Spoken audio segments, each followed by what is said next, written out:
Sya'ban bulan beramal. Kalau siangnya puasa, malamnya apa yang dilakukan? Baik, kita tanya dalil dia. Maka para ulama-ulama salaf dulu, bahkan sejak zaman Nabi SAW, bahkan Nabi melakukannya, sahabat mengerjakannya, tabi'in menunaikannya, ulama menggarisbawahinya. Apa yang dilakukan? Mereka menghidupkan malam-malam Sya'ban dengan ibadah. Malam-malam Sya'ban, apalagi kalau sudah masuk ke pertengahannya sampai akhirnya, karena mereka merasa waktunya sudah mau berakhir. Mereka hidupkan terus pertengahannya, akhirnya dan seterusnya. Tapi apa amalannya? Setidaknya ada 3 amalan untuk di malam-malam Sya'ban.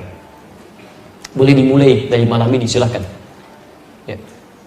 Kita saling mengingatkan ya, boleh silahkan. Ya, untuk kabari yang lain ya. 1, sholat, memperbanyak sholat. 2, berinteraksi dengan Al-Quran, tilawah Al-Quran, mau baca, mau pahami kan, mau menghafal, merajaah, mengulang, silahkan. 3,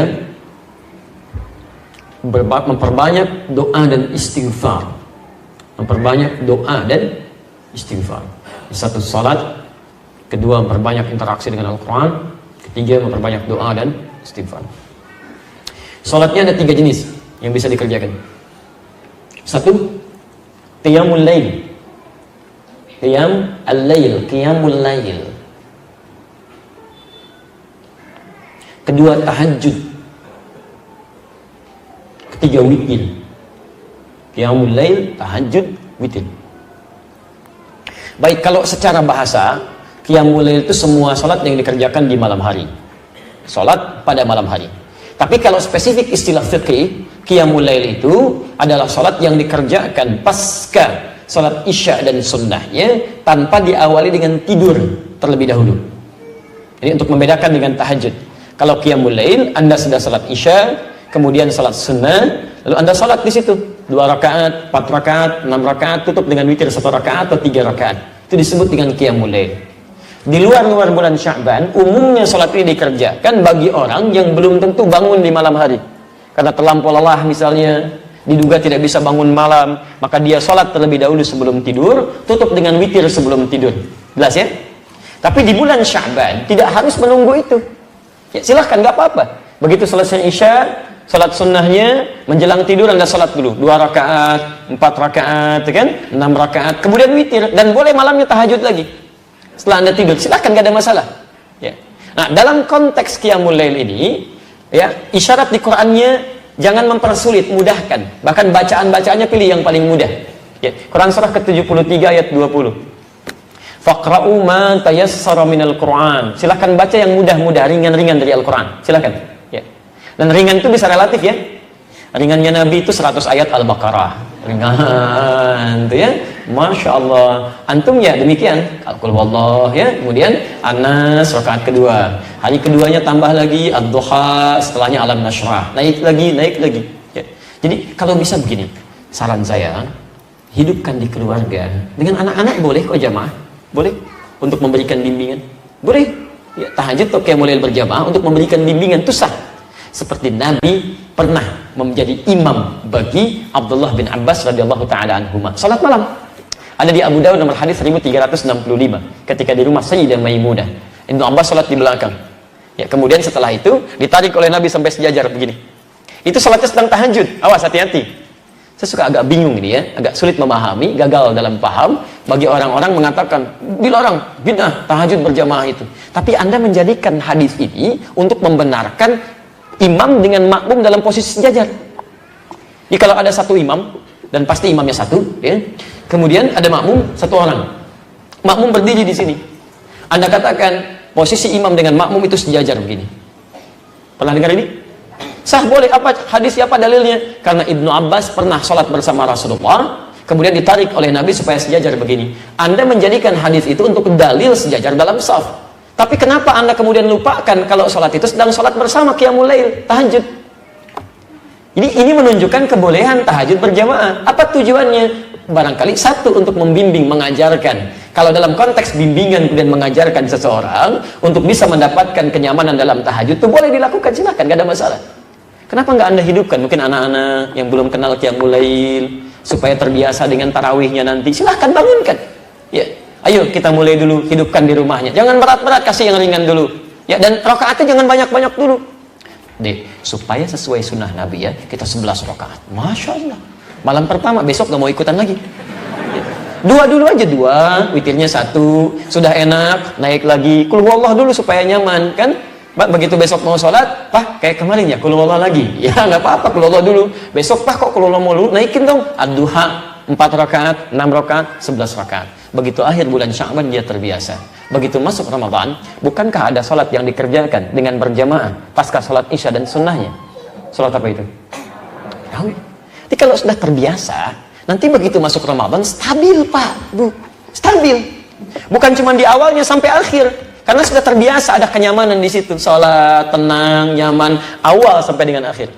Tapi kalau nggak biasa, umumnya itu numpang kaget aja, numpang rame tuh, ada jamaah hore, jamaah kagetan, rame. Jadi begitu awal puasa, bang, rame ke masjid semua. Dia, masya Allah, rame. Tapi karena nggak pernah terbiasa sebelumnya, awal-awal luber sampai keluar pintu An-Nur. Begitu pertengahan terjadi kemajuan, sapnya maju ke depan, tuh, sampai akhir Ramadan. Ini karena nggak pernah dibiasakan, gitu kan? Jadi awal ayo coba kita bangun, semangat yang sama. Ya, malamnya, yuk bangun tahajud, tunaikan, tahajud maksimalkan. Jadi kalau sudah enak seperti itu, masya Allah. Bahkan dulu selevel Hudzaifah al-Yamani, Al-Mughirah bin Syu'bah, Abdullah bin Mas'ud radhiyallahu taala anhum jami'an, orang-orang baik. Sebagian mereka bahkan dipuji oleh Nabi SAW. Bacaan Qurannya indah. Itu datang kepada Sayyidah Aisyah radhiyallahu taala anha, rahimahullah. Di hadis riwayat Al-Bukhari, nomor hadis 2008 sampai nomor hadis 2012. Kaifa kanat salatu Rasulillah sallallahu alaihi wasallam? Ya Sayyidah Aisyah, bagaimana sih salat malamnya Nabi? Saking inginnya mengetahui salat malamnya Nabi. Kata Sayyidah Aisyah, perhatikan, ini yang paling menarik. La tas'al an hisnihinna wa tulihinna. Gak usah ditanya tentang bagus dan panjangnya salat Nabi, cukup diketahui saja. Penasaran, diikuti di belakangnya. Di belakang Nabi SAW salat, masya Allah, salatnya tuh kata Hudzaifah al-Yamani indah, gitu, tenang salatnya. Rakaat-rakaat itu, rakaat pertama, kedua, setelah itu istirahat dulu, berzikir, Allahumma innaka afuwwun tuhibbul afwa fa'fu anni. Indah, enak.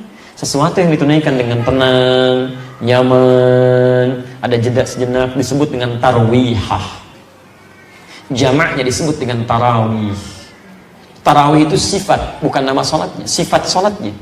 Jadi ketika disebut tarawih, dipopulerkan oleh ulama, ingin memberikan kesan bahwa sholatnya Nabi itu tenang, tidak buru-buru, nyaman. Bisa nggak terbayangkan Pak, 11 rakaat sampai hampir menjelang fajar, saking nikmatnya. Ini Nabi, Rasul, ahli surga, dekat dengan Allah, dijamin masuk surga, bebas dari kesalahan, 11 rakaat sampai menjelang fajar, tenang. Ini Anda Nabi bukan, Rasul bukan, belum jadi ahli surga, belum tentu dekat dengan Allah, 23 rakaat, 7 menit. Allahu Akbar, Allahu Akbar, Allahu Akbar, itu luar biasa. Lebih soleh daripada Nabi gitu kan.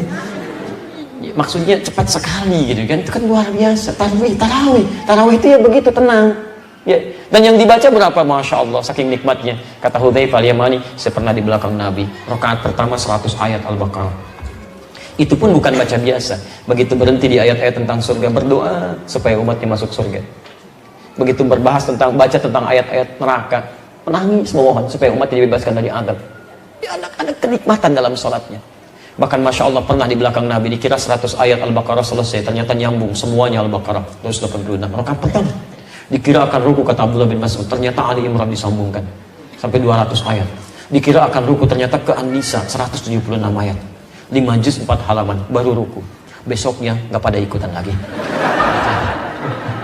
Bukan capek, tapi kata Abdullah bin Mas'ud, bukan capek, saya sering menduga, katanya. Ini saya jadi berprasangka pada diri saya, jadi sering menduga, jadi nggak enak sama Nabi. Ini sekarang bukan rukunya. Nikmat, mereka sudah biasa salat malam. Bahkan Abdullah bin Mas'ud, Abdurrahman bin Auf, Uthman bin Affan, disebutkan di kitab At-Tibyan karena Imam An-Nawawi. Saya punya terbitan Darul Kutub Al-Islamiyah, warna merah marun, halaman 38, ya, paragraf pertama bagi 1 sampai 2, posisi paling kanan sebelah atas. Itu mereka sepeninggal Nabi menikmati sholat tahajud sampai hatam Quran. Semalam hatam Quran. Diberikan keberkahan waktunya oleh Allah Subhanahu wa taala. Nah, jadi Bapak dan Ibu sekalian, ayo kita hidupkan malamnya. Ayo kita hidupkan. Makanya malam-malam Sya'ban itu ulama menghidupkan waktu malamnya.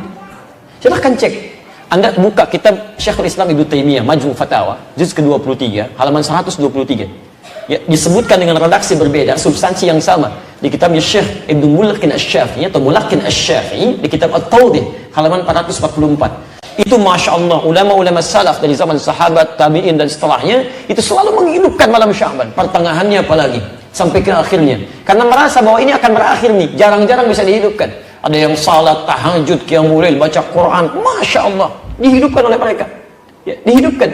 Dan ada yang memanggil ayo orang lain untuk ikut sama-sama hidupkan malamnya, ya, bukan dalam konteks ikut mengadakan ini itu, bukan, ya, tapi dalam konteks menghidupkan malamnya, diajak orang lain, ayo coba hidupkan. Ada yang ke masjid, ada yang di rumah, ya, baca Quran macam-macam, ada yang Yasinan, ada yang Baqarahan, Ali Imranan, An-Nisaan, ya, Al-An'aman, Al-A'rafan, ya. Ini tidak harus Anda batasi. Malam nisfu Sya'ban, pertengahan Sya'ban, ini sunnahnya cuma Yasin aja ya, sekian kali, yang lain tidak. Itu tidak tepat. Silakan Anda mau baca ayat apa saja, silakan. Gak ada masalah di sini.